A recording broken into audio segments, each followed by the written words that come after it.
TMC ప్రేక్షకులందరికీ మహాశివరాత్రి శుభాకాంక్షలు.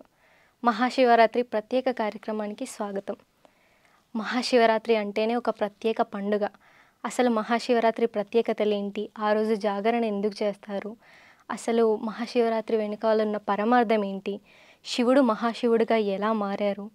ఇవన్నింటి వెనకాల ఉన్న పరమార్థాలేంటి, అర్థాలేంటి అనేవి మనం ఈరోజు తెలుసుకుందాం.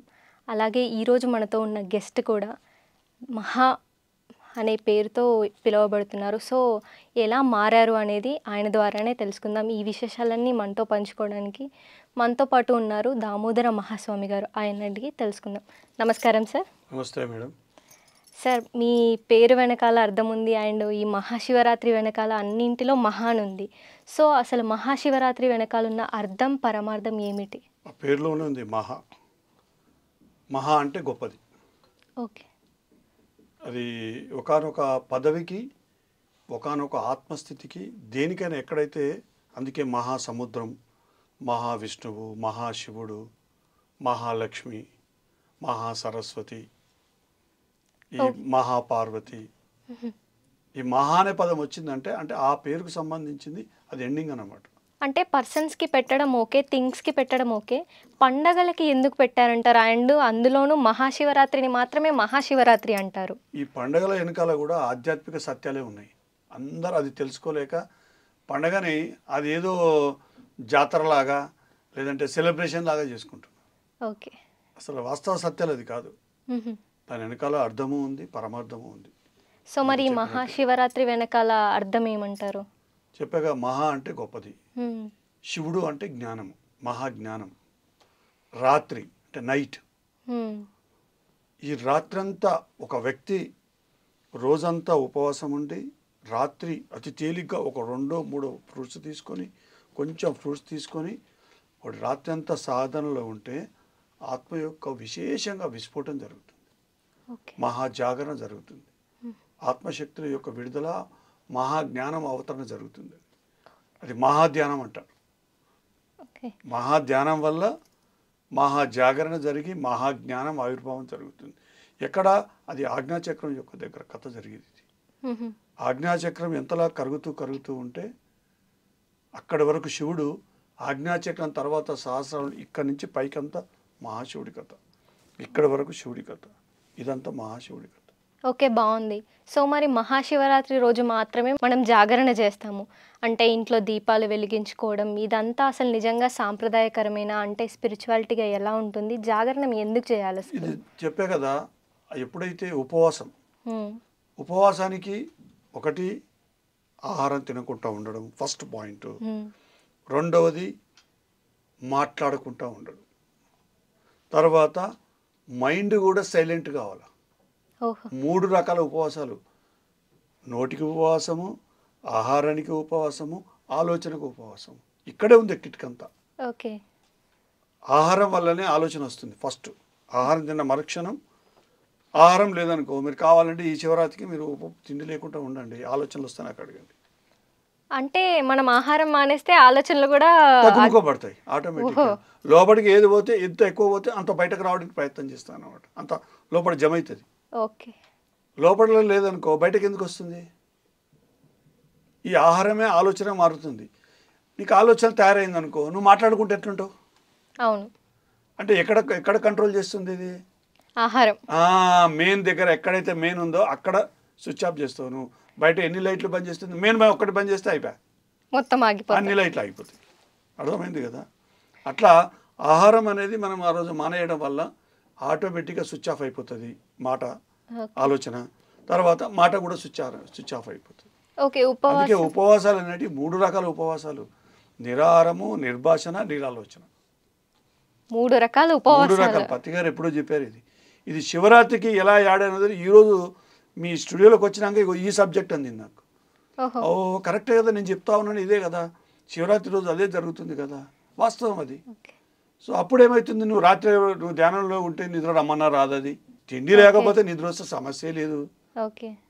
ఒకవేళ వాళ్ళు ఏం చేస్తారు, బాగా తినేట రోజు ఆ ఒక్కరోజు తినకుండా ఉంటే పెద్ద ఒరిగేది ఏమి ఉండదు. ఆహారం మీద ఎవరైతే నియమాలు పాటిస్తూ మితంగా తింటాడో ఆ రోజు ఈ రకంగా తీసుకోవడం వల్ల ఆటోమేటిక్గా మంచి ధ్యానస్థితి వస్తుంది. మంచి ధ్యానస్థితి వచ్చిందా నిద్ర రమ్మన్న రాదు, ఆటోమేటిక్గా మేల్కుతూ ఉంటాడు. అది మహాధ్యానం అంటారు, మహాజాగరణ అంటారు. ఓకే. అప్పుడు శివుడు మహాశివుడుగా మారి ఒక ప్రాసెస్ జరుగుతుంది. సో మరి ఈ శివుడు అసలు మహాశివుడిగా ఎలా మారుతారు? దాని వెనకాల ఉన్న ఇక్కడే ప్రయాణం ఏంటి? చెప్పారు కదా, ఈ ఆజ్ఞాచక్రం వరకు శివుడు అంటే జ్ఞానము, హ్మ్. మహాశివుడు అంటే మహాజ్ఞానం. సో మరి ఆ జ్ఞానాన్ని మనం అసలు ఎలా చేరుకోవాలి? ఆ అందుకే ప్రయాణం ఎలా ఉంటుంది? అందుకే దీనికి శివుడు అనేది ఒక మెట్టు, మొదటి మెట్టు. అందుకే ఆది గురువు అంటారు ఆయన. మొట్టమొదట ధ్యానం చేసిన వ్యక్తి దగ్గర మొట్టమొదట శివుడిగా మారడం మొదలవుతాడు. అంటే జ్ఞానం తెలుసుకోవడం మొదలవుతాడు. ధ్యానము అంటే జ్ఞానము, జ్ఞానము అంటే శివుడు. బాగుంది. ధ్యానం అంటే శివుడు. ఓకే. ఎందుకు అంటారంటే ధ్యానం వల్ల జ్ఞానమే. శివుడికి సింబాలిక్ జ్ఞానము, విష్ణువుకి సింబాలిక్ శక్తి. ఓకే. అది వేరు, ఇది వేరు. అదేమో ఒక కథ, అది మనసు శరీరం కథ, విష్ణు కథ. అక్కడ ఒక సుషుమ్నాడు ఉంటుంది విష్ణు అనేది. జ్ఞానము, ప్రజ్ఞ, బుద్ధి, ఆత్మ బుద్ధి కథ శివుడిది. అందుకే ఆయన ఎన్నుకుంటాడు త్రిశూలం ముందు, అది ప్రొటెక్షన్ అన్నమాట. ఓకే. ఏంటి ఆ త్రిశూలం అంటే శరీరము, మనసు, బుద్ధిని ఏకం చేసుకున్నవాడు ప్లస్ ఆత్మ, ఈ 4 కలిస్తేనే త్రిశూలం. ఆహా. కిందిది ఏదైతే ఉందో, కింది టవర్ ఉంటుంది కదా, అది శరీరము. ఓకే. ఈ శరీరానికి 3 ఉంటాయి. అవును.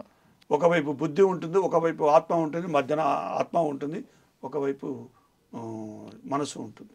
ఓహో, ఆ 3 కలయికల సంగమం. ఈ 4 కలిస్తేనే శివుడు. ఓహో, అందుకే సింబాలిక్ గా పెడతారు. అందులో ఏది లేకుండా శివుడు కాదు. ఓకే. ఆ 4 జ్ఞానం ఎవడైతే తెలుసుకుంటావో వాడు శివుడే. వాడి క్వాలిటీస్ అన్ని శివుడే. ఈ 4 తెలుసుకున్న తర్వాత ఈ 4 ఏకమైతే ఎవడైతే చేస్తాడో వాడు మహాశివుడు అవుతాడు. ఓకే. ఆ కథ అంతా ఎక్కడ జరుగుతుందంటే ఇక్కడ జరుగుతుంది. ఆజ్ఞాచక్రం, ఆ కరిగే దశ, ఆ తెలుసుకునే ఆ జ్ఞానం అంతా శివుడికి సంబంధించిన జ్ఞానము. అది కరిగిన తర్వాత మహాశివుడి యొక్క జ్ఞానం అంటే మహా సముద్రం అంతా, విశ్వమంతా జ్ఞానం ఆవిర్భావం జరుగుతుంది. అందుకే అది కరగడం ఒక స్థితి. అందుకే అక్కడి వరకు, అది కరిగేంత వరకు దైవత్వంలో ఉంటాడు. కరగంగానే అహం బ్రహ్మాస్మి పదం అక్కడ వస్తుంది. అక్కడి నుంచి మహాదేవుడి యొక్క ప్రయాణం, ఎడ్జికి పోయేసరికల్లా మహాదేవుడు అవుతాడు. ఓకే. చాలా బాగుంది. ఎంత మంచిగా అంటే సింపుల్గా చెప్పేశారు. నిజంగా చాలా బాగుంది. మళ్ళీ ఈ శివుడికి మహాశివుడికి మధ్యన మళ్ళీ 4 స్టెప్పులు ఉంటాయి. ఈ 4కి 4 పేర్లు ఉంటాయి. ఏమిటవి? ఒక పేరు ఈశ్వరుడు, మ్మ్. ఇంకొక పేరు పరమేశ్వరుడు, మ్హూ. ఇంకొక పేరు మహేశ్వరుడు, ఆహా. ఇంకొక పేరు విశ్వేశ్వరుడు. మరి వీటి వెనకాల ఉన్న అర్థాలు ఏంటి? అంటే ఈ శివుడిని మహాశివుడిగా పరిణామం చెందే ఈ దశలో ఈ 4 తత్వాలు కూడుకొని ఉంటుంది. ఓకే. ఒక్కొక్క స్టేజ్ అన్నమాట అది. స్టేజ్లో ఒక్కొక్క, అంటే ఆ శరీరం కథ అంటే ఇంద్రియాలు, శరీరాన్ని అంటుకున్న ఇంద్రియ జ్ఞానం అంతా తెలుసుకునే స్థితి ఈశ్వరుడు అంటారు. ఇంద్రియ జ్ఞానము, ఈ అంటే ఇంద్రియము, ఓహో. ఇంద్రియాల యొక్క జ్ఞానం తెలుసుకున్నవాడు ఈశ్వరుడు. షా అంటే శరీరము. ఓహ్. అర్థమైందా? పదాలే ఉన్నాయి అక్కడ. రా అంటే శరీరము, మనసు ఏకమైన కథ. రా అంటే రజగుణం అంటే మనస్సు. ఓకే. ఈశ్వర తత్వము అంటే ఒక్కొక్క పదంలో మనకు ఒక్కొక్క నిగూఢ అర్థం ఉంది. అంటే దాని ఏ తత్వం ఉంటుందో, ఎలాంటి పరిణామ దశ ఉంటుందో, ఏ మార్పు జరుగుతుందో, మారినప్పుడు ఎలాంటి జ్ఞానాన్ని తెలుసుకుంటాడో దాని అనుకూలంగా ఒక పేరు వస్తుంది. ఓకే. మొత్తం ఈ ముక్కోటి దేవత పేర్లన్నీ ఈ విధంగా వచ్చినాయి. దాని తర్వాత పరమేశ్వరుడు అంటే పవిత్రత పొందినవాడు. ఓ. మధ్యన వచ్చే ఈ పరమాత్మ స్థితి అంటే ఆత్మస్థితి నుంచి పరమాత్మగా మారడం అంటే ఆత్మ పవిత్రత పొందింది, పరిశుద్ధమైన ఆత్మ అయ్యింది. ఈ 2 దానికి సంబంధించినవి. ఓకే. ఇది శివుడికి సంబంధించిన ఈ 2 పేర్లు. పరమేశ్వరుడు, ప అంటే ప అంటే పవిత్రత. ఎక్కడ? శరీరంలో. మళ్ళీ పరమేశ్వర షా ఉంది అక్కడ, శరీరము మళ్ళీ రా ఉంది. ఈ 2 కలిపి రెండిట్లలో పవిత్రత. అదేమో జ్ఞానము, ఇది పవిత్రత. ఓహో. అది ధ్యానానికి సంబంధం. ధ్యానంలో నుంచే జ్ఞానం వస్తుంది. ఇది ధ్యాన శక్తి వల్లనే ఇక్కడ పవిత్రత వస్తుంది. ఓకే. జ్ఞానం తర్వాత మనకి పవిత్రత అనేది ఇంకొక మెట్టు. అప్పుడు శివుడిగా కంప్లీట్ అవుతాడు. ఓకే. సో బాగుంది. ఈ 2 చెప్పారు. మరి మహేశ్వరుడు ఏంటి? మహేశ్వరుడు అంటే ఈ ఇంద్రియ జ్ఞానం తెలుసుకున్నావు కదా, ఆ. కానీ ఆ ఇంద్రియాల యొక్క మహాజ్ఞానం తెలుసుకోవడం అంటే సంపూర్ణంగా తెలుసుకుంటావు. ఓకే. మహా ఈశ్వరుడు. మొత్తం సంపూర్ణంగా దానిపై జ్ఞానం ఇక వచ్చేస్తుంది. ఇంకా ఇక దెర్ ఇస్ నో, ఇక మళ్ళీ బాకీలు ఉండే మహాసముద్రం అంటారు. ఇక 7 సముద్రాలు కలిస్తే ఒక మహాసముద్రం అవుతుంది. అవును. విష్ణువు శ్రీ విష్ణువు అవుతాడు, అంటే పవిత్రత వస్తుంది. అప్పుడు వాడు శ్రీ మహావిష్ణువు అవుతాడు. ఓహో. ఆ లక్ష్మి శ్రీలక్ష్మి అవుతుంది, తర్వాత మహాలక్ష్మి అవుతుంది. పవిత్ర తర్వాతనే మహాలక్ష్మి. మహా అనే పదం అప్పుడు వస్తుంది. ఓకే. అందుకని మహా ఈశ్వరుడు అంటే ఇంద్రియాల యొక్క సంపూర్ణ జ్ఞానాన్ని అందుకున్నవాడు, మరి విశ్వేశ్వరుడు? విశేషంగా తెలుసుకున్నవాడు, ఓకే. విస్తరించిన వాడు, విశ్వాత్మగా పరిణామం చెందేవాడు, విశుద్ధం శుద్ధమైన వాడు. ఇది దాటితే ఆడు విశ్వేశ్వరుడు. ఇక్కడ వరకు ఈ కథ, ఇది ఎండింగ్ కథ. వి అనే పదం వస్తుంది, అందుకే విశుద్ధము. విశుద్ధంలో విస్ఫోటమై అది అనంతంగా మారుతుంది. అనంతం అనే పదం అక్కడ వస్తుంది. అందుకే ఈ 4 స్టెప్పులలోనే జరుగుతుంది. అందుకే ఆహార నియమాలు ఎందుకు పాటించాలంటే, ఎందుకు పాటించాలా? శరీరం మనసు చుట్టే ఉంది. ఈశ్వరుడిది, మహేశ్వరుడిది, పరమేశ్వరుడిది, ఎవరి కథ అయినా, విష్ణువు, లక్ష్మి, ఎవరిదైనా సరే ఇక్కడే ఉంది. పవిత్రత చుట్టే ఉంది. అందుకే పవిత్రత అని పదే పదే పత్తి గారు ఆహారం గురించి ఎందుకు చెప్పేవాళ్ళంటే, కథ అంతా అక్కడుంది కనుక.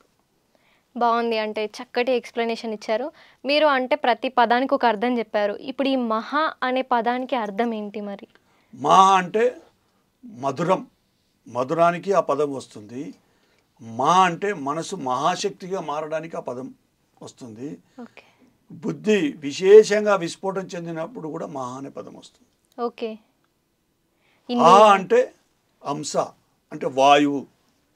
శరీరం వాయుతత్వంలోకి వస్తుంది, మనసు వాయుతత్వంలోకి వస్తుంది, బుద్ధి ఆయుతత్వంలోకి వస్తుంది. ఈ వాయుతత్వంలోకి వచ్చినప్పుడే వాయుతత్వానికి ప్రతిరూపమైన ఆత్మతో కలుస్తుంది. ఈ మూడు ఈ ఒకటిగా మారడమే పరమాత్మగా మారడము. ఈ 4 వేలు ఒక ఏలుగా మారడము.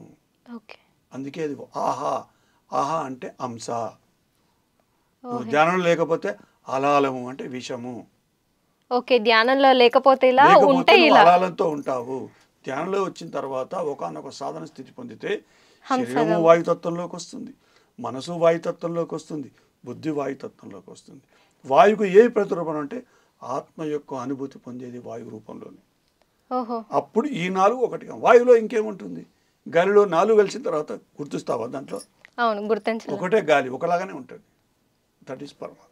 ఓ, అంటే పరమశివుడు వెనకాల మహా అనేది యాడ్ అవ్వడం వలన ఇన్ని శక్తులు వస్తాయి. ఈ అనుభవపూర్వకంగా ఈ మహా అనే పదానికి పరిపూర్ణమైన అంతరార్థాలు ఎవడైతే తెలుసుకుంటాడో, ఎక్కడైతే మహాజ్ఞానాన్ని ఆవిర్భావం జరిగే ఈ ఆజ్ఞాచక్రం ఉందో, ఆ ఆజ్ఞాచక్రం చుట్టూ ఒక మహాపొర ఉంటుంది, అజ్ఞాన పొర. అది ఎవడు తెగ్గొట్టుకుంటాడో వాడికి మహాపదం వర్తింపజేస్తుంది. 2 సంవత్సరాల క్రితం ఆ పొర తెగినప్పుడు నాకు ఆ మహా అనే పదాన్ని యాడ్ చేశాడు. ఓకే. అంటే ఆ మనసు చుట్టూ ఉన్న మహాపొర కరిగింది. స్వామితత్వం అంతా మనసుకు సంబంధించి. ఓకే. అప్పుడు నా లోపల నుంచి ఆ పదం వస్తే నేను దానికి యాడ్ చేశా. పదే పదే ఫోర్స్గా. అంతకుముందు ఎన్నెన్నో జరిగాయి, కానీ నేను ఎవరికి చెప్పలే. కానీ అప్పుడు ప్రపంచానికి చెప్పా. ఒప్పుకోకపోతే నాకు సంబంధం లేదు. అది ఓకే. మీరు అది nature of law. దామోదర్ నుండి దామోదర మహాస్వామిగా అలా మారారన్నమాట. ఆ ఆజ్ఞాచక్రం కరుగుతుంది మొత్తము. ఆజ్ఞాచక్రం కరిగేంత వరకు వాడు స్వామితత్వంలో ఉంటాడు. ఆజ్ఞాచక్రం సంపూర్ణంగా కరిగితే వాడు మహాస్వామి అవుతాడు. ఎందుకంటే మహాసముద్రం అంత జ్ఞానం తెలుసుకుంటాడు. ఓకే. అదే బ్రహ్మజ్ఞానంలో ఆఖరి మెట్టు అంటాడు. ఓకే. మరి స్వామి వెనకాలన్న అర్థం ఏంటి? అంటే మనస్సు సత్వగుణముతో కూడిన బుద్ధి, ఈ మనస్సు ఏకమవుతుంది, అది సాగరంగా మారుతుంది. ఓహో. అది సాగే తత్వత నిరంతరం పారే తత్వాన్ని కలిగి ఉంటుంది. అంటే గంగా వల్ల నిరంతరం పారుతూ ఉంటాయి ఈ 2, ఇంకా ఆగడాలు ఉండయి. తనకు వాటి మీద పూర్తిగా జ్ఞానాన్ని తెలుసుకున్న, మనసు యొక్క మూలం తెలుసుకున్నవాడు, బుద్ధి యొక్క మూలం తెలుసుకున్నవాడు, అంటే స్త్రీతత్వం యొక్క మూలాలు తెలుసుకున్నవాడు అనొచ్చు. ఓకే.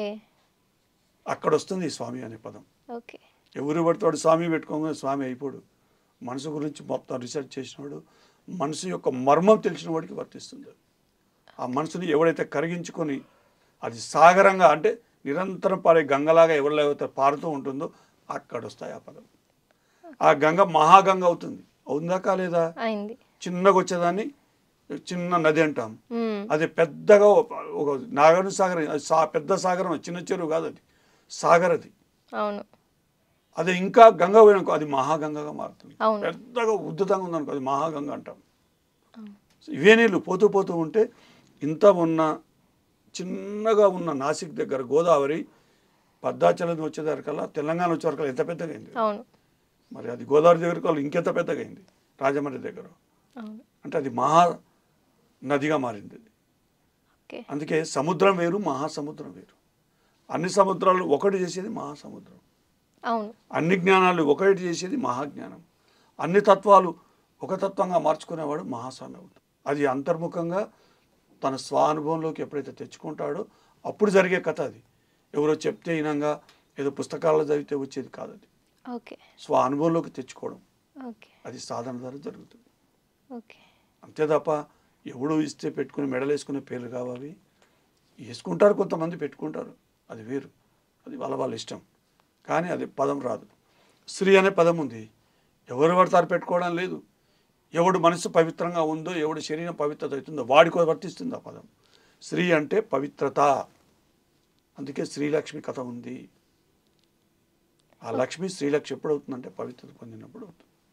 బాగుంది, మంచి చక్కటి ఎక్స్ప్లెనేషన్ ఇచ్చారు. ఓకే, మరి శివరాత్రి అంటున్నాం, అంటే శివుడికి మారుపేరుగా జరుపుకుంటాం. అసలు ఈ శివరాత్రికి శివుడికి ఉన్న సంబంధం ఏంటంటారు? అందుకే ఆ శివరాత్రి అనేది ఒక ప్రత్యేకమైన రోజు.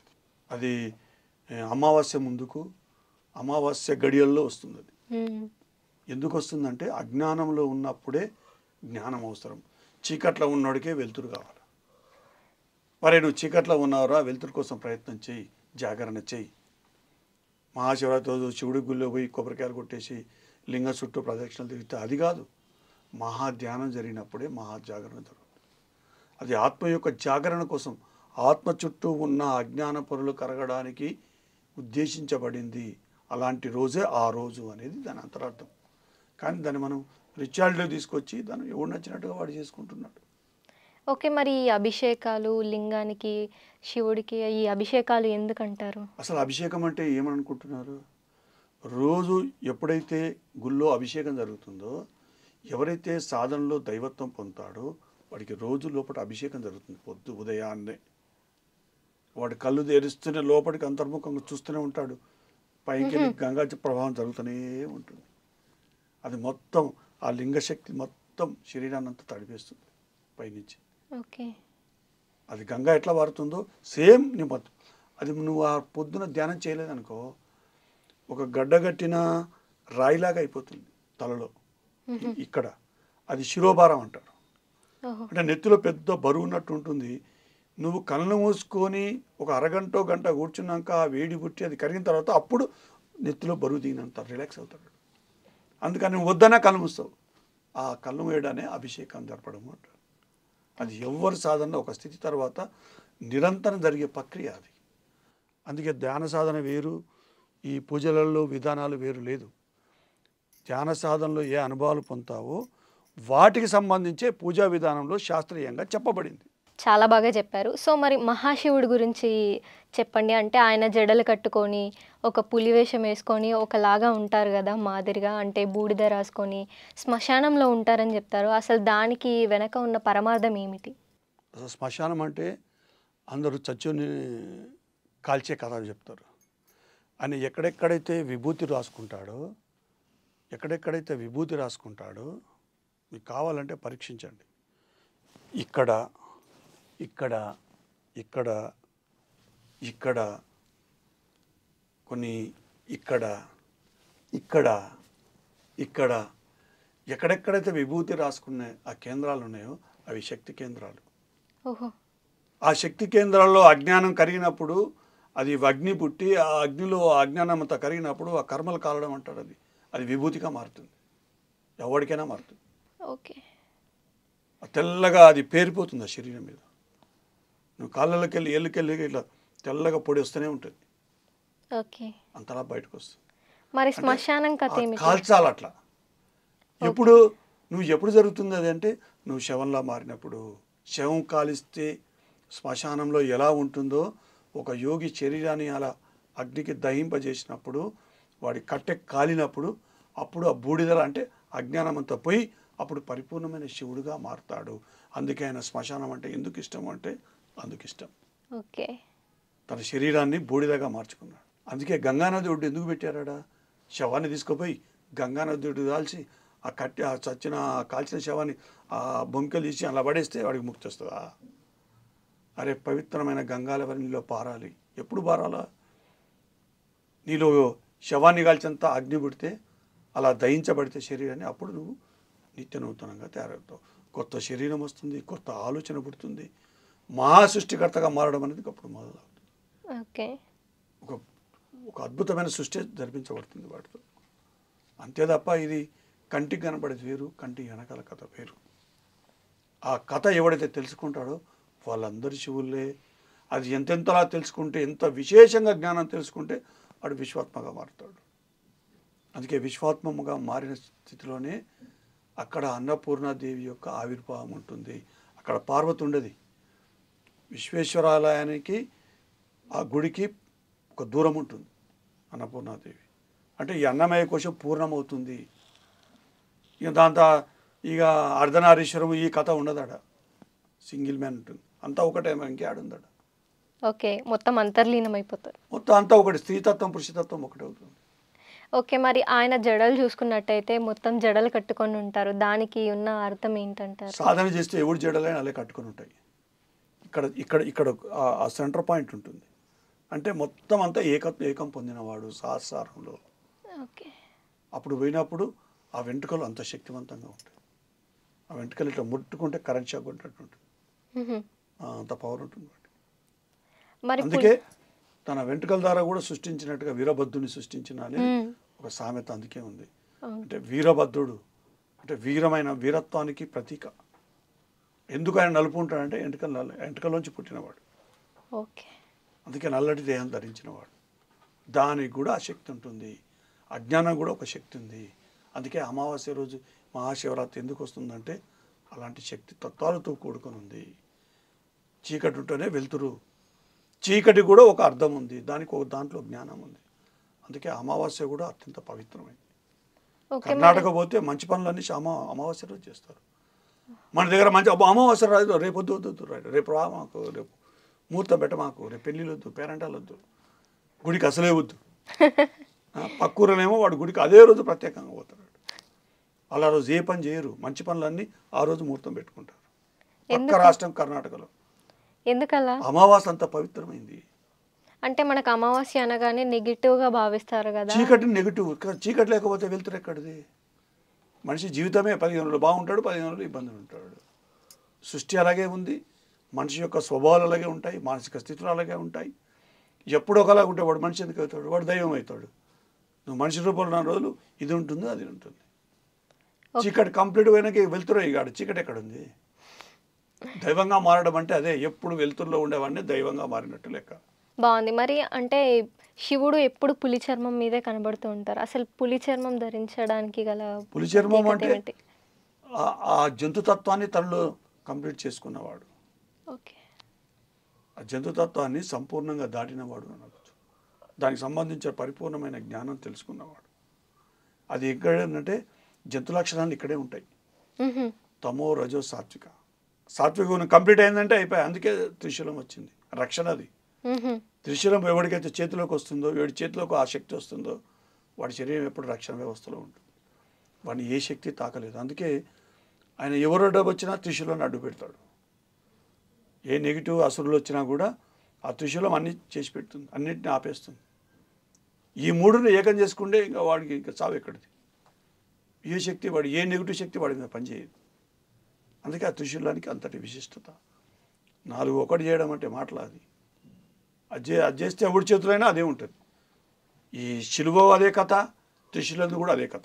బాగుంది. మరి ఆయన జడలలో గంగాదేవి ఉంటుందని చెప్తూ ఉంటారు. సో మరి దానికి వెనక ఉన్న కథ ఏమిటి? మరి గంగా అంటే మన మనసు మహాశక్తిగా మారి అది కరిగింది. కరిగి అణువులో ఈ పార్వతి ఏమో వేరేగా మారుతుంది. ఇది యమునోత్రిగా మారుతుంది. ఆవిడనేమో గంగాదేవిగా మారుతుంది. చల్లగా ఒక దిక్కు వేడి ఉంటుంది. ఆ వేడి బ్యాలెన్స్ కావాలంటే చల్లదనంతో బ్యాలెన్స్ అవుతుంది. రెండు ఏకకాలం. అందుకే మనస్సు ఈ బుద్ధి కథ ఒకటి వేడి ఒకటి చల్లదనం అనమాట. అక్కడ వరకు మొత్తం వేడే ఉంటుంది. ఎప్పుడైతే గంగా ప్రవేశం జరుగుతుందో అప్పుడు చల్లగా అవడం మొదలవుతుంది అనమాట. ఇంకా అప్పుడు ఆవేశాలు ఉండవు, అప్పుడు మనిషి దగ్గర కోపాలు ఉండవు. కూల్ బేబీ కూల్ లాగా ఉంటాడు అనమాట. అందుకే ఎవడైనా గంగాధారి కావాల్సిందే.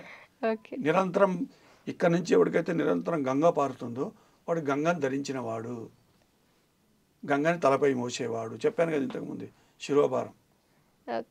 అది ఎప్పుడు పారుతూనే ఉండాలి, ఆగకూడదు. ఆగితే డేంజర్, తిక్క రేగుతుంది. తిక్క ఉంటుంది. నాకు పొద్దున్న లేచేసరికి ఎక్కడైనా కూర్చోవడానికి సమయం దొరకలేదు ఇంకో పొద్దున ఒక గంట. ఎప్పుడు కూర్చుందామా ఏమైనా చూస్తే కయ్యమని కోపం వస్తుంది, అంత ఇరిటేషన్ వస్తుంది. ఆ బరువు అది తట్టుకోలేకనే ఆయన శివతాండం చేస్తాడు ఆవేశం. శివతాండం వెనకాల ఉన్న కథ అది ఆనంద తాండవం. ఓకే, అంటే కోపంగా కూడా తాండవం చేస్తానంటారు కదా, ఎందుకు? కోపం వచ్చినప్పుడు కూడా దాన్ని బ్యాలెన్స్ చేస్తుంది. ఆనందంలో ఉన్నప్పుడు ఎలాంటి ఉంటుందో తాండవం అంటే నృత్యము మనిషిని రెండింటిని బ్యాలెన్స్ చేస్తుంది. ఆ నృత్యం అనేది ఆ సంగీతానికి ఆ నృత్యానికి అవినాభావ సంబంధం. మేము నృత్యం మనం కూడా ఎప్పుడైనా డ్యాన్స్ చేసినప్పుడు చూడు, అప్పుడు ఏం గుర్తుకురాదు మనకు. మైండ్లో ఎవడు ద్వేషం కానీ కోపం కానీ మనకు సంబంధించిన సమస్యలు కానీ ఏ గుర్తుకురావు. అప్పుడు ఒక రిలాక్స్లోకి వెళ్ళిపోతాం. బాగా చిల్డ్ అయిపోయినా పోయి బాగా చీల్డ్ అయిపోయినామంటాం డ్యాన్స్ అయినా, అరే మస్తు చిల్డ్ అయినాం బాబా. దాని అర్థం ఏంటంటే అన్నీ మర్చిపోతాం. సో నృత్యానికి ఆ గొప్పతనం. అసలు అంటే బాగుంది. శివపార్వతులు అంటేనే ఎగ్జాంపుల్గా చెప్తూ ఉంటారు మనకి, శివపార్వతుల్లాగా ఉండాలని. ఈ శివపార్వతుల కథ ఏమిటి, వాళ్ళ మధ్య అసలు సంగమం ఎలా ఉండేది? శివపార్వతులు అంటే సగము అది సగం ఇది తత్వంలో ఈ రెండు చెవులున్నాయి కదా, ఇదేమో శివుడు, ఇదేమో పార్వతి. దీనికి సంబంధం లేదు, నో కనెక్టింగ్. ఈ రెండిటికి ఎప్పుడైతే కనెక్టింగ్ దొరుకుతుందో అంటే పురుషతత్వానికి స్త్రీతత్వానికి కనెక్షన్ వస్తుంది. రెండు ఒకటి కావడం మొదలవుతాయి. ఫస్ట్ మధ్యన అడ్డుగోడ ఉంటుంది, అప్పుడు అర్థమవుతారు. ఎప్పుడైతే ఆజ్ఞాచక్రం కరుగుతుందో అప్పుడు ఒకటవుతారు. ఓకే. అందుకే సతికి శివుడికి పెళ్ళి అవుతుంది.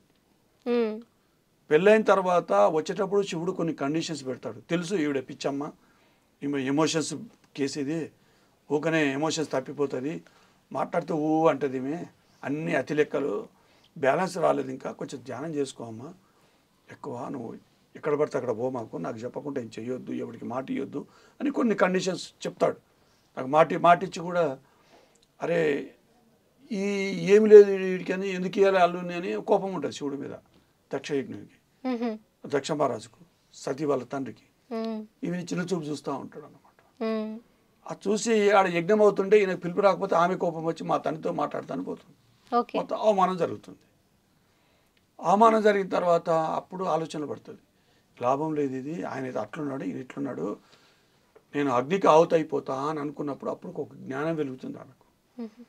అరే శివుడు పవిత్రం కదా, ఎంతో జ్ఞాని కదా, ఎంతో ధ్యాని కదా, నేను అరకొర ధ్యానం చేశాను, శరీరం అపవిత్రంగా ఉంది, ఈ మాలిన్యాలని కడుక్కొని అప్పుడు ఆయన చేరుకుంటానని అప్పుడు అగ్నికి ఆవుతిచ్చి పవిత్రత పొందిన తర్వాత అప్పుడు పార్వతిగా పునరుజ్జీవనం జరుగుతుంది.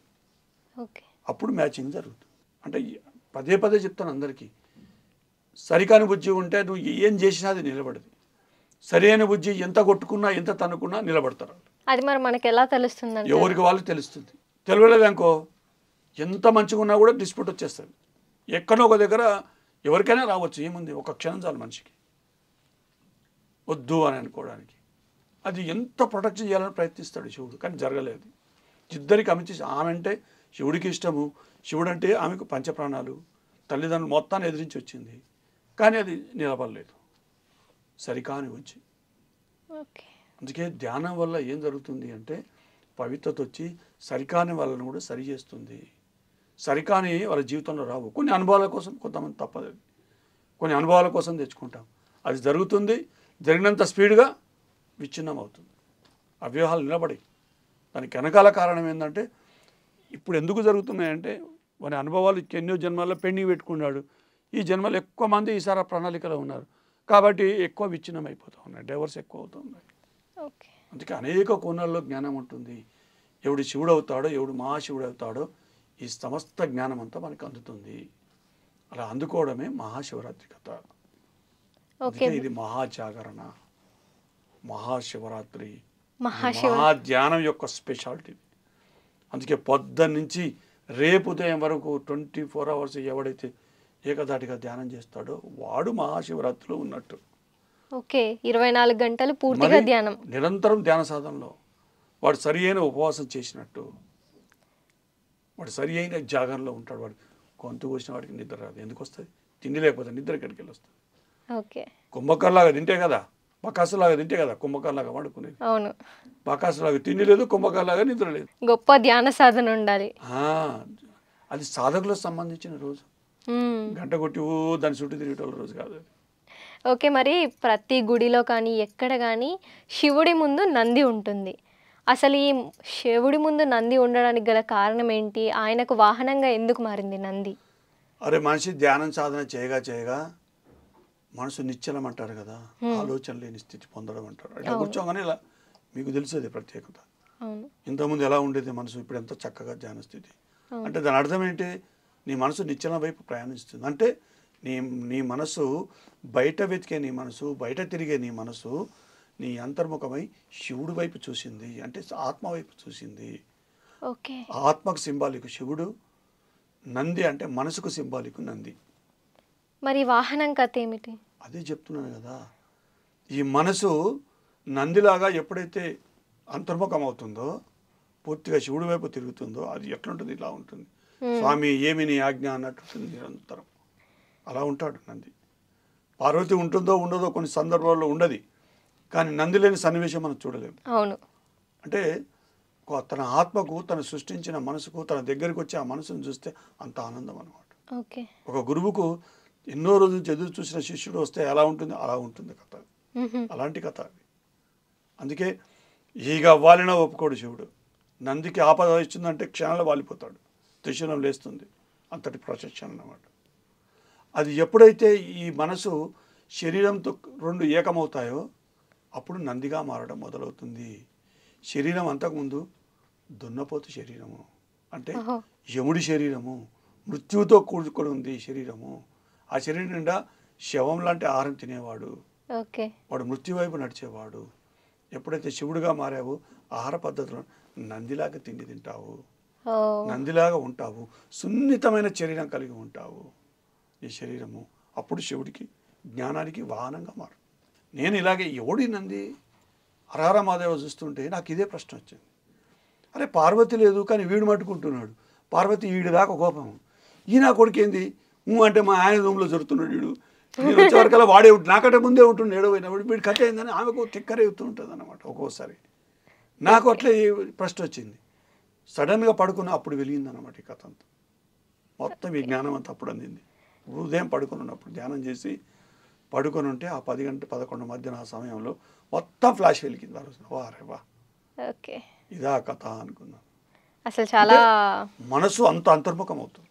దాని అర్థం ఏంటంటే అలాంటి ఆ స్థితికి ఎప్పుడైతే మనసు చేరుకుంటుందో ఆలోచన వచ్చి రమ్మన్నారావు, బయట విషయాల మీద అనాసక్తి, పరికరాని విషయాల జోలికి అసలే వెళ్ళాం, పరికరానికి కోరికలు ఉండయి, దీని మీద అఫెక్షన్ ఉండదు, అది కావాలా ఇది కావాలా, నాది నాది నాది నాదంతా వస్తుంది. అప్పుడు నాది నాది అది మనదిరా నాయన, మనం మనం అనేది వస్తుంది.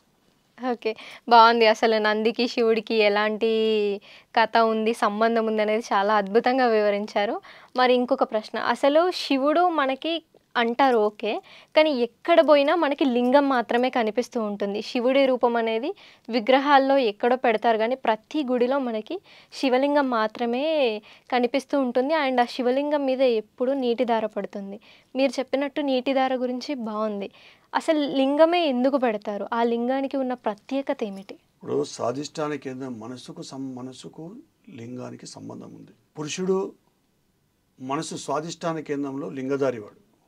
ఓకే, స్త్రీతత్వంలో మనసుకు సంబంధం యోనికత. అందుకే పార్వతి శివుని అడుగుతుంది, సమస్త శక్తులన్నీ ఎక్కడ నిక్షిప్తమై ఉన్నాయి అంటే స్త్రీ యోని అందే సమస్త శక్తులు నిక్షిప్తమై ఉన్నాయి అని చెప్తాం. అంటే మనసు చుట్టూ ఉంది కథ అంతా. దాని అర్థం ఏంటి అంటే అంతరార్థము, మనసు యొక్క కేంద్రం ఎక్కడ ఉంటుందో జ్ఞానం అంతా అక్కడే ఉంటుంది. మనసే మహాశక్తి. పదే పదే ఎందుకు చెప్తాను నేను, మనసే మహాశక్తిగా మారవలసిందే. ఎవరు మనసుని మహాశక్తిగా మార్చుకుంటాడో వాడే దైవత్వంలోకి వస్తాడు, వాడే మహాజ్ఞానిగా మారతాడు. అసంభవం అది జరగకుండా ఏది జరగదు. ఆ శివుడితో ఆ శివతత్వము అంటే మనసు అంటే విష్ణుతత్వము రెండు ఏకమైన యొక్క ఆవిర్భావమే శివలింగ తత్వము. స్త్రీ పురుష తత్వం ఏకమైన కథనే ఆ కథ. అందుకే అష్టలింగోష్టకం వచ్చింది. అది లింగాష్టకం అనేది 8 విధాలుగా పరిణామం చెందుతుంది, 8 శక్తుల యొక్క కలయిక. అందుకే అలాంటి పదాలు పెట్టాడు. అందుకే అందులో రావణ దర్ప వినాశక లింగం, కామదహన కరుణాకర లింగం, అష్టదరిద్ర వినాశక లింగం అన్నాడు ఆయన. అరే 8 దరిద్రాల నాశనం చేసే శక్తి కలిగిందిరా అన్నాడు ఆయన. రావణ దర్పం అంటే నీ రజోగుణము, నేను నేను నాది నాది అని అది వేసి తొక్కుడు తొక్కుతుంది. అది అలాంటి శక్తి కలిగింది. అది అప్పుడు వస్తుంది మనిషి లోపల కరుణ. రజోగుణం ర్యాంకలేసినంత వరకు ఎవరి దగ్గర కరుణ ఉండదు, ఉట్టి మాట. అది నా దగ్గర అహంకారం లేదని మస్తు మంది చెప్తే నేను వింటూ ఉంటాను. భూమి మీద అహంకారం లేని మనిషి భూమి మీద వాడు బతకడానికి వీల్లేదు. మరి అహంకారాన్ని అసలు ఎలా పోగొట్టుకోవాలంటారు? పోగొట్టుకోవడానికి ఏం లేదు. అహం అలంకరణగా మారుతుంది, అందంగా తయారవుతుంది, నీళ్ళలాగా కారుతుంది. అది ఎలా జరుగుతుంది? చెప్పాను కదా, ఆజ్ఞాచక్రం కరగడమే అహం కరగడం, అహంలో ఉన్న కారం కరగడం. కథ అంతా అహంకారం, కథ అంతా ఇక్కడ ఉంది. ఇది కరిగి అది నీళ్ళలాగా నిరంతరం అణువణులో ప్రవహిస్తుంది. అప్పుడు మొత్తం అన్నిట్లో ఆసక్తి నిండిపోతుంది. అలా మారడాన్ని మహాశివుడిగా మారడం, మహాజ్ఞానిగా మారడం, మహాశక్తిగా శరీరం ఎప్పుడు మారుతుందంటే అప్పుడు మారుతుంది. ఏ మనసైతే శరీరాన్ని నాశనం చేస్తుందో, అనవసరంగా తిండి తినిపించి, అనవసరంగా కొట్లాటలు పెట్టించి, పనికిరాని ఆలోచనలు కలిగించి, పనికిరాని వ్యాపారంలో దూర్చి, పనికిరాని వ్యవహారాల్లో దూర్చి, రకరకాల ఇబ్బందులు ఆ మనస్సే తిరిగి అది ఎప్పుడైతే శివుడి వైపు అంతర్ముఖం అవుతుందో అప్పుడు జరిగే కథ ఇది. అందుకే మహాజాగరణ జరిగేటప్పుడు మనసు మహాశక్తిగా మారడం మొదలవుతుంది, బుద్ధి యొక్క మహా విస్ఫోటం జరుగుతుంది. ఆ రెండు కరగడమే అజ్ఞానం కరగడము. అజ్ఞానం అంతా ఈ రెండిట్లలో ఉంది. ఓకే, ఈ రెండు కథే స్త్రీతత్వం కథ, శివుడు పార్వతి కథ, గంగాదేవి కథ. మరి మహాశివరాత్రిని స్పిరిచువల్గా అసలు ఎలా జరుపుకోవాలి? చెప్పా కదా, వాడు రోజు ఆడ చెప్పినట్టుగా శివరాత్రి ఉపవాసం చేయాలా, కంప్లీట్గా నోటికి ఉపవాసము, ఆహారంతో శరీరానికి ఉపవాసము, ఆలోచనలు, ఈ 3 చేస్తే వాడు మహాశివరాత్రిలో ఉంటాడు. మహాధ్యానం జరుగుతుంది, మహాజ్ఞానం విస్ఫోటం అవుతుంది, మహా అజ్ఞానం పోయి మహాజ్ఞానం వస్తుంది. అలా చేయవలసిందే. ఆడు ఊరికి ఇట్లా బొట్లు పెట్టుకొని, అడ్డపంచ కట్టి, పట్టు వస్త్రాలు వేసి, ఓం నమ శివాని శాంపలు వేసుకొని చప్పట్లు కొట్టుకుంటా గిర్రా గిర్ర నా చుట్టూ తిరిగి ఒక కొబ్బరికాయ కొట్టి, నీ కొబ్బరి నీళ్ళు తాగి ఈ కొబ్బరి ముక్క తింటే అయిపోయింది. ఏడవుతుంది. మళ్ళా జాగారం పేరు మీద సినిమాలు చూసుడు, జాగారం పేరు మీద ప్యాకాట ఆడు, జాగారం పేరు మీద భజన చేసుడు, ఇక ఇవి ఏమైనా చేస్తున్నాడు. అబ్బా రాత్రి ఏం చేసిన ఆయన ప్యాకాట ఆడిన. ఎందుకంటే నేను అదే చేసిన తెలియనప్పుడు. రోజంతా పొద్దున మొదలు పెడితే రేపు పొద్దున వరకు జరిగేది ఇదే పని. ఇంకా ఇదే పని స్పెషల్ అన్నమాట. ఆ రోజు మామూలు అప్పుడేమో డే టైంలో ఆడతాము, ఆ రోజు డే అండ్ నైట్ అన్నమాట. అదే శివరాత్రి జాగరణ. బాగుంది. మొత్తానికి జాగరణ అంటే పేకాట ఇవన్నీ కాదు, ధ్యానంకి కూర్చోవాలి, నోటికి ఉపవాసం ఉండాలి, మనసుకి ఉపవాసం ఉండాలి, మాటకు ఉపవాసం ఉండాలి, ఆలోచనకు కూడా ఉపవాసం ఉండాలి అని చెప్తారు. అసలు చాలా మంచి ఎక్స్ప్లెనేషన్ ఇచ్చారు. మరి మహాశివుడికి 3వ కన్ను ఉంటుంది, అది తెరిస్తే చాలా ఘోరాలన్నీ జరుగుతాయని చెప్తారు. అసలు ఏంటి 3వ కన్ను, అసలు ఏంటి దాని కథ ఏంటి? 3వ కన్ను తెరిచినప్పుడు ఘోరాలు జరగలే. 3వ కన్ను తెరుచుకున్నప్పుడు కాముడు చచ్చాడు, మన్మధుడు చచ్చాడు, అజ్ఞానం ఎక్కడెక్కడ ఉందో రాక్షసులు చచ్చారు. అంటే ఆ 3వ కన్ను తెరుచుకోవడం అంటే అజ్ఞానం అంతా కాలిపోవడము, అసుర గుణాలు కాలిపోవడము, అంటే రాక్షస గుణాలు కాలిపోవడము, సరికాని కోరికలన్నీ కాలిపోవడము, నిరంతరము ఆ స్త్రీలోలుడుగా ఉండేవాడి కోరికలన్నీ నశిస్తాయి, సరి అయిన విధంగా మారుతాడు. ఆ మన్మథతత్వం నిరంతరం మనసు చేసే అలాంటిదంతా విచ్ఛిన్నం చేసే శక్తి 3వ కన్నుకు ఉంటుంది. సో ప్రతి ఒక్కరిలో ఇది ఉంటుందా? అక్కడ ఉంటుంది అన్నమాట. దీనికి సంబంధించిన మూలం అజ్ఞాన పొరలు. ఆ అజ్ఞానం కరిగిపోవడమే 3వ కన్ను. 3వ కన్ను మాయం కావడమే దివ్య దృష్టి, అసలైన దివ్య జ్ఞాన ప్రకాశము అక్కడ వస్తుంది. మూడవ కన్ను అనేది కూడా మాయా. ఏ కళ్ళు లేవు, రెండు కళ్ళు ఒక కన్ను అన్నాడు ఆయన. అంటే భౌతిక కన్ను, ఆధ్యాత్మిక కన్ను, రెండే కళ్ళు ఉంటాయి. ఈ నువ్వు ధ్యానం చేయక ముందుకు ఇది శరీరానికి సంబంధం, అంటే ఇట్లా చూసేది ఇది మనసుకు సంబంధం. అంటే కళ్ళు మూసుకుని ఒకసారి మనిషిని చూస్తే వాళ్ళ యొక్క రూపం అంతా నీ కళ్ళ ముందుకు వస్తుంది. దాని తర్వాత మధ్యాహ్నం మూడో కన్ను. ఇది దీనికి కరెక్ట్ సెంటర్ పాయింట్లు ఇక్కడ ఇంకొక దృష్టి ఉంటుంది, అదే ఆత్మ యొక్క దృష్టి, అది శివుడి కన్ను. అది దీనికి కనెక్షన్ ఉండదు సృష్టిలో ఎవరికి. ఇది అడ్డంగా ఉంటుంది వెనుక, ఇది నిలువుగా ఉంటుంది, ఇంకెట్లా కుదురుతుంది? అందుకే రోజు తన్నులాటలు పెళ్ళ మగుడు మధ్యన ఎందుకు వస్తుంది అంటే గందుకు వస్తుంది. ఇది అడ్డంగా ఉండే, అది నిలువుగా ఉండే, రెండు దృష్టిలు కలవయి, రెండు ఏకంగా అవడం మొదలైనప్పుడు ఇలా ఉన్నది ఇలా అయిపోతుంది, ఇలా. అప్పుడు దీనికి మ్యాచింగ్ కుదురుతుంది. అప్పుడు ఇది ఒకటవుతుంది. అది అందరిలోనూ జరుగుతుందా? అది ఎవడైనా సాధించుకోవాల్సిందే. మహాశివుడు ఎట్లా అవుతావు లేకుంటే? మహాజ్ఞానం ఎట్లా వస్తుంది? సంపూర్ణ సత్య దర్శనం ఎట్లా జరుగుతుంది? సంపూర్ణ సత్యం ఎవరి సత్య దర్శనం జరగాలన్నా వాడా చేసుకోవాల్సిందే. అది పొందకపోతే మళ్ళీ జన్మ, ఇంకా 10 జన్మలు, ఇంకా 50, 100, ఎప్పటికైనా తెలుసుకోవాల్సిందే. ఎవడైనా సరే, ఎవడు మహాశివుడు కావాల్సిందే, మహాదేవుడు కావాల్సిందే, మహాజ్ఞానం తెలుసుకోవాల్సిందే. అందుకని ఇలా ఉన్నాయి, ఇలా కావాల్సిందే. అంతే అలైన్మెంట్ అంటారు, పర్ఫెక్ట్ అలైన్మెంట్. ఇలా రెండు శూన్యాలు ఒకటే. ఇంతకుముందు ఇట్లుంది, ఈ శూన్యం ఇట్లుంది, ఇది వచ్చి ఇలా తిరిగేసరికల్లా ఈ రెండు ఇట్లా ఒకటే శూన్యం. దట్ ఈస్ అది మూడవ కన్ను. మూడవ కన్ను అన్నారు, ఆత్మదృష్టి అంటారు దాన్ని, ఆత్మదృష్టి అంటారు. ఓకే, అదే పరమాత్మ స్థితి అంటారు దాన్ని. మూడవ కన్ను లేదు, మూడవ కన్ను మాయ. మూడవ కన్ను మాయమైపోతేనే అసలైన ఆత్మ కన్ను వస్తుంది. ఈ మూడవ కన్ను ఈ శరీరముతో మనస్సు బుద్ధి ఏకమై, ఈ బుద్ధి ఆత్మతో ఏకమైనప్పుడు జరిగే కథ ఈ రెండు. అందుకే 4 కళ్ళు ఉంటాయి, శరీరానికి ఒక కన్ను, మనసు, బుద్ధి, ఆత్మ. చెప్పాను కదా, 1, 2, 3, 4. ఈ 4 తర్వాత ఇలా 2 అవుతాయి. 4 ఫస్ట్ 3 అవుతాయి, మూడవ కన్ను దగ్గరికి వస్తావు. తర్వాత 4వది ఓపెన్ అవుతుంది. తర్వాత ఇవేమైతే ఈ 4 ఇలా 2 అవుతాయి. శరీరము, మనసు, కన్ను, 2 కళ్ళు ఒక కన్నుగా మారుతాయి. అంటే ఇక్కడ ఒకటి ఉంటుంది, బుద్ధి, ఆత్మలో ఒక కన్ను, ఇక్కడ ఒకటి, ఈ 2 మిగులుతాయి. ఇక సాధన చేయగా ఈ 2 కూడా కరిగిపోయి ఈ 2 ఒకటే కన్ను అయిపోతాయి. ఈ అడ్డు కూడా తొలుగుతుంది, ఇంకా ఒకటే దృష్టి, రెండవ దృష్టి ఉండదు, దివ్య దృష్టి. దాన్నే ఏకత్వము అంటారు, పరిపూర్ణమైన ఏకత్వము. ఓకే, రోజు మన జూమ్లో గదే కదా ఏకత్వంలోకి ప్రయాణం అంటే, ఒక గది ఏకత్వంలోకి ప్రయాణం. అసలు ఎంత చక్కటి ఎక్స్ప్లెనేషన్ అంటే, to I become a one, do not enter the Kingdom of God అనే ఒకే ఒక కొటేషన్. ఆ కొటేషన్ ఇచ్చిన యేసుప్రభువు వారికి నమస్కరిస్తూ, ఆ ఒక్క కొటేషన్ ఒక 100 గ్రంథాల యొక్క సారం. అది 100 గ్రంథాల యొక్క సారం. ఒక యోగి 200 జన్మల యొక్క సారం ఒక్క కొటేషన్. సో ఇంత కథ ఉంది ఆ మూడో కన్ను వెనకాల. ఓయమ్మ, అది జరిగేటప్పుడు ఇది తెలుసుకోవడానికి వాడు భూమి ఆకాశం చేసినంత కథ జరుగుతుంది వాడి శరీరంలో. ఒళ్ళు ఊనం అయిపోతుంది, అన్ని కథలు వేరేది. సాధారణ మహాశివరాత్రిపై మీ చివరి సందేశం. అందరూ మహాశివుడిగా మారాలని కోరుకుంటున్నాను. అది మహాధ్యానం వల్లనే సాధ్యం. మహాధ్యానం వల్లనే మహాజ్ఞానం వస్తుంది. ఆ మహాజ్ఞానం పొందడమే మహాశివుడిగా మారడం. ప్రతి ఒక్కరూ ఆ శివుడిగా మారాలని కోరుకుంటూ, ఈ శివరాత్రి సందర్భంగా ఇంతకుముందు చెప్పినట్టుగా నోటికి ఫస్ట్ ఉపవాసం రావాలి.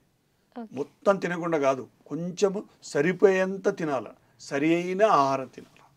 సరి అయింది మనసు మీద కానీ శరీరం మీద మిల్లీగ్రామ్ అంతా ఇబ్బంది చేయని ఆహారమే సరి అయిన భోజనము.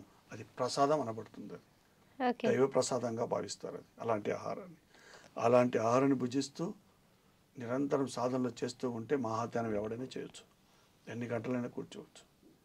అది పొందగలిగితే నువ్వు మహాశివుడి కంటే 1 మిల్లీగ్రామ్ కూడా తక్కువ.